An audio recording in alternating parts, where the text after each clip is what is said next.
नमस्कार श्रोते हो, इरा प्रगी मराठी या युट्यूब चॅनलवर सर्वांचे स्वागत. आजच्या व्हिडिओमध्ये आपण ऐकणार आहात तुझ्या सोबतीचे ऋतू या कथेचा भाग 5. जेवलेलं सगळं उलटून पडलं, पण बरं वाटतंय. संयुक्ता बेडवर बसत म्हणाली, जरा थकल्यासारखं वाटतंय रे. वीरने जाऊन कोकम सरबत करून आणलं. आराम पडल्यावर संयुक्ता झोपली. सकाळी तिला उठायला जरा उशीरच झाला. वीरने नाश्ता बनवला होता. आवरून खाऊन घे आणि डब्बा करत बसू नको, दुपारी आपण कॅन्टीन मध्ये जेव. कसले पोहे केलेस हे? चवच नाहीये याला. संयुक्ताचं तोंड कसं तरीच झालं. का? नेहमी सारखे आहेत. तुला वेगळी चव लागते, त्याला मी काय करू? नाही म्हटलं तरी कालचं जेवण जरा स्पायसी होतं. पचलं नसेल तुला. संयुक्तला पुन्हा मळमळून आलं, पण दुर्लक्ष करत ती ऑफिसला निघून गेली. दुपारी जेवायच्या वेळी तीच तरा. अखेर 2 तास ब्रेक घेऊन ती मैत्रिणीसोबत दवाखान्यात पोहोचली. पाळी चुकली आहे का? डॉक्टर बाई तपासत म्हणाल्या. हो, हे माझ्या लक्षातच आलं नाही. संयुक्ता, बाकी दुसरी औषधं घेतली नाहीयेत ना? नाही, तिने मान हलवली. एकदा चेक करून बघू, मग बोलू. बाई छान हसत म्हणाल्या, पण संयुक्ताला टेन्शन आलं. ती बाहेर आली. टेस्ट पॉझिटिव्ह आली तर काय करायचं? वीर कसा रिॲक्ट होईल? त्याला आता ही जबाबदारी नको आहे. तिचे हात थरथरायला लागले. तरीही मनात उत्सुकता दाटून आली होती. मॅमनी आत बोलवलं आहे. 5 एक मिनिटात नर्स येऊन सांगून गेली. या, टेस्ट पॉझिटिव्ह आहे संयुक्ता. अभिनंदन. तुम्ही आई होणार आहात. हे ऐकून तिला खूप आनंद झाला. तिचे डोळे गच्च भरून आले. आई? मी आई होणार आहे? तिने मैत्रिणीला मिठीच मारली. महिना होऊन गेलाय. येत्या काही दिवसात आपण एक सोनोग्राफी करून घेऊ, म्हणजे बाळाची वाढ कशी आहे हे कळेल. बाईंनी चिठ्ठी लिहून दिली. संयुक्त ऑफिसमध्ये आली. आता कोणाला काही बोलू नको, तिने मैत्रिणीच्या कानात हळूच सांगितलं. वीरला फोन करावा की नको?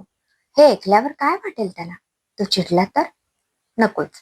घरी जाऊन समोरासमोर काय ते सांगितलेलं बरं. संयुक्ता कामाला लागली, पण तिचं लक्ष लागत नव्हतं. कधी एकदा संध्याकाळ होते आणि मी घरी जाते असं झालं होतं तिला. आज ती 6च्या आधीच बाहेर पडली. वीर न्यायला आला होता. तो वाट बघत खाली उभा होता. आज लवकर?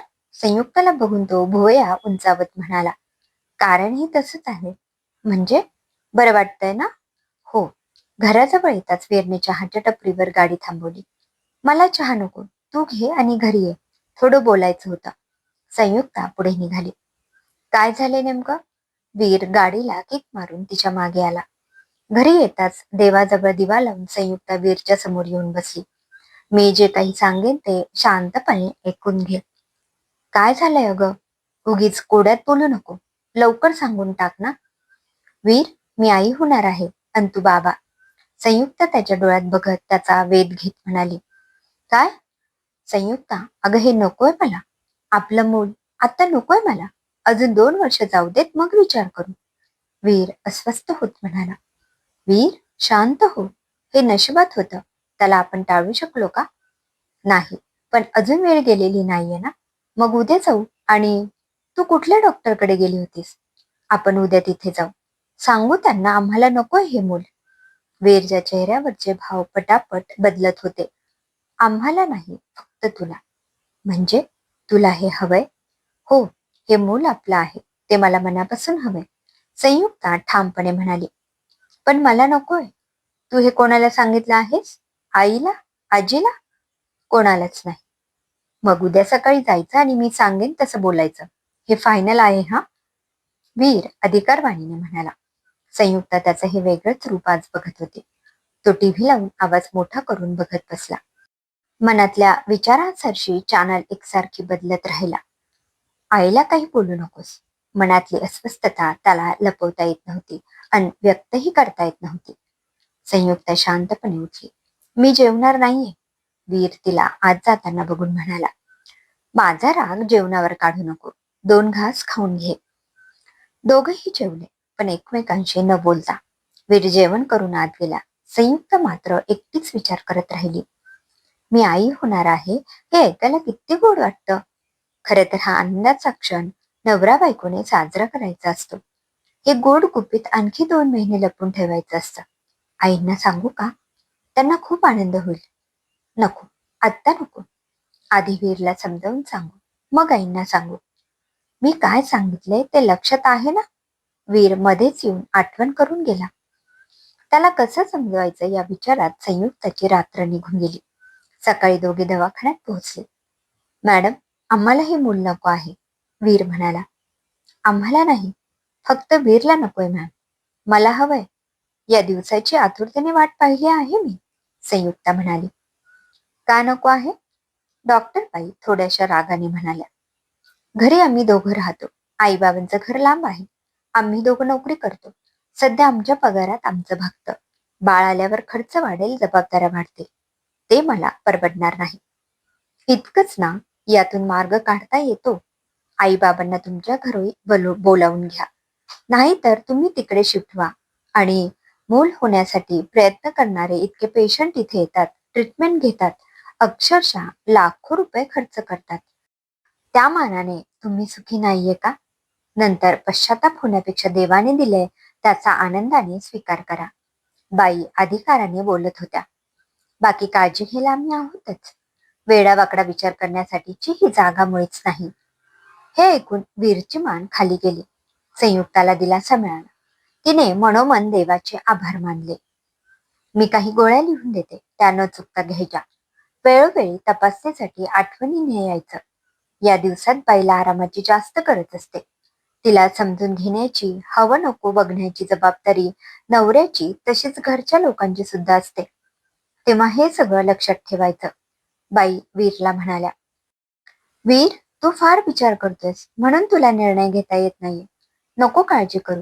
पैसा मिळवता येईल, पण हे क्षण परत मिळतील का याचाही विचार कर.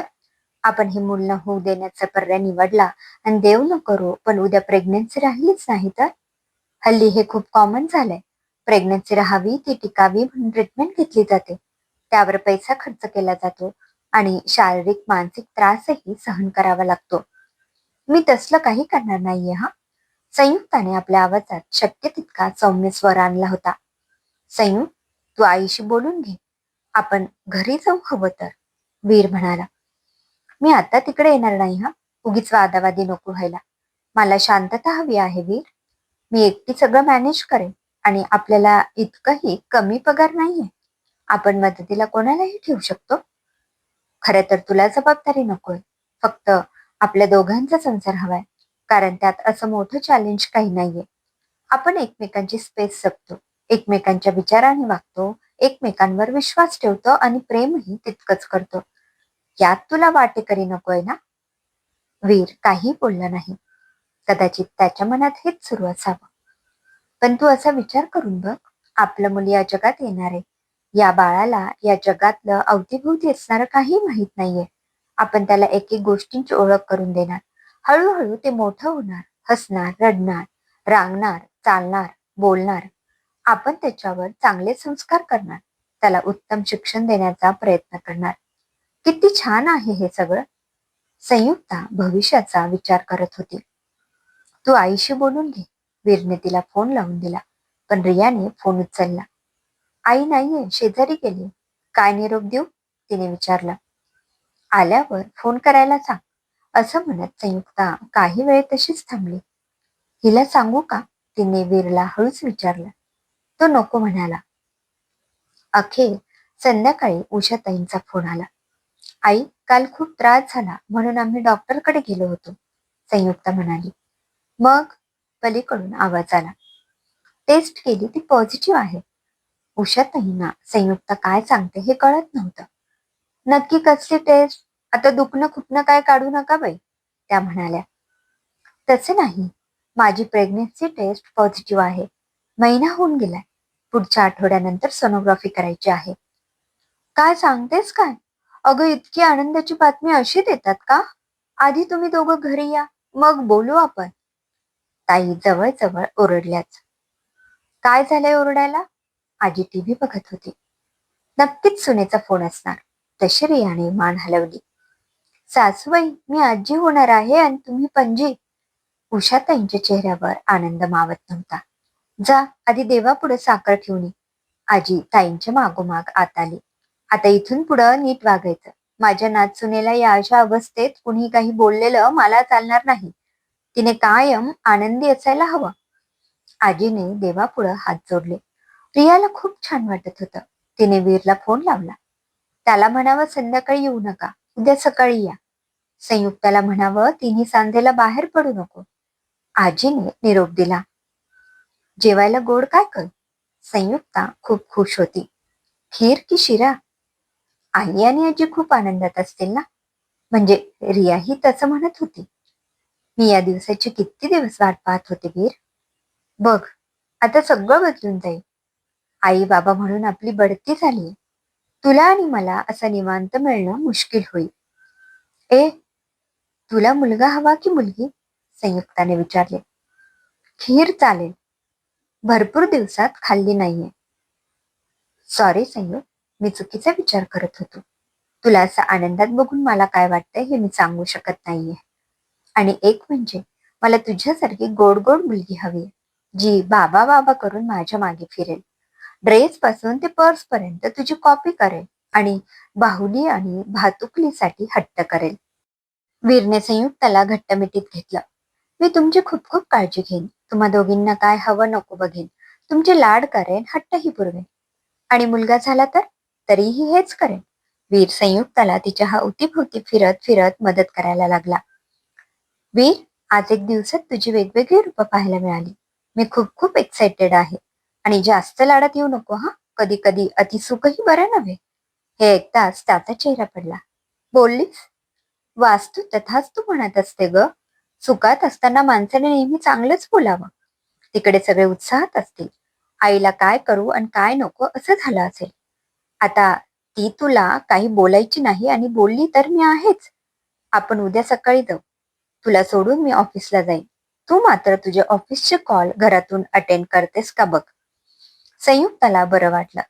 वीरचा मूड बदलला होता. त्याचा चेहरा प्रसन्न दिसत होता. त्याला निरखून पाहताना अचानक तिचे डोळे भरून आले.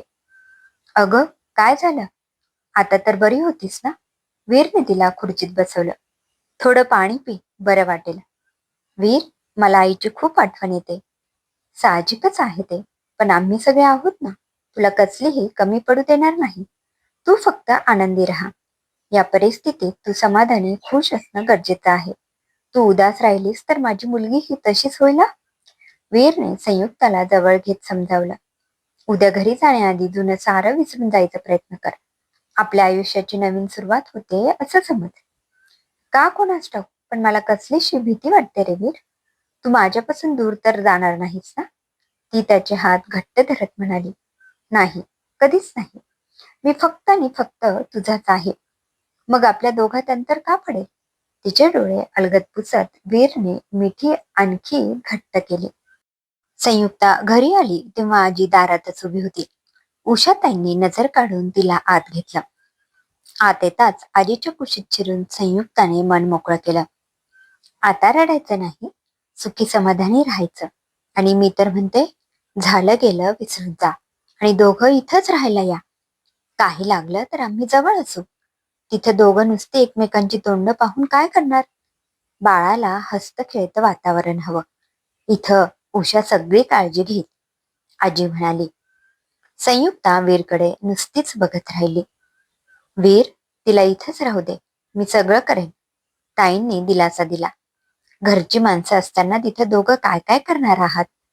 आणि सारखी दगदग तिलाही सोसवणार नाही. तू काळजी करू नकोस. मी तिला काही बोलणार नाही. ताई मनापासून बोलत होत्या. संयुक्ता अजूनही सांशक होती. वीरने नजरेने तिला आश्वस्त केलं. ठीक आहे, नाहीतरी अशा अवस्थेत कोणीतरी सोबत हवंच, असं म्हणत वीरने होकार दिला. फारसे न बोलणारे सुभाषराव वीरशी बोलायला आले. दवाखान्याचा सगळं खर्च करण्याची तयारी त्यांनी बोलून दाखवली. रिया बहिणीच्या भोवती नुसती नाचत होती. तुला काय खावंसं वाटतंय, कसं वाटतंय विचारू लागली. इतक्यात आजीने तिचा कान धरला. आता तिला त्रास द्यायचा नाही. सारखं तिच्या मागं पुढं करायचं नाही.